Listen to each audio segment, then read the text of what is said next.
why we don't, you never hear much about the Holy Spirit. It's because he's kind of messy. Yeah. I think it freaks people out. Yeah. I think they're like, what am I going to do? Yeah. If He's going to make me do what? Yeah. Right. If I He's let the gonna Holy tell me Spirit what? come into my life, if I invite him to do what he needs to do. Yeah. Yeah. But you I kind of think it freaks people out. you have to get over being messy Yeah.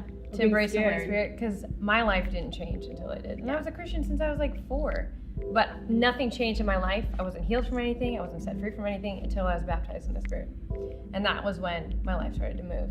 And I think for me too, I wasn't really very open to the Holy Spirit till I was about 18. But up till then I was like, you'd go to places or you'd see things on TV, those crazy Christians. Right. And you'd be like, oh my gosh, am I gonna do that? That's so weird. Am I gonna bark like a dog and roll on the floor? Like, really? That's what you need me to do to be a good Christian? So I avoided it at all cost. It was me and God and Jesus were, it. But I was like, no, Holy Spirit, because I'm a very in control person. And so the thought of me embarrassing myself in front of a lot of people is not an option. And to me, that is not Christianity.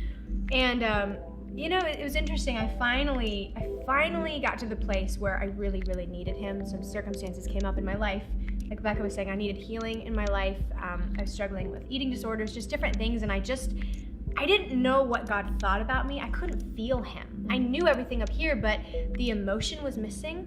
And I always explain to people, the way I explain is when I really received the Holy Spirit and threw open my life to him, I felt for the first time. It wasn't just, I'm a good Christian going to church on Sunday and, doing it because I knew it. Mm-hmm. All of a sudden it became, I felt what Jesus thought about me. It became an experience. It did. It's the emotion. To me, it's the emotion.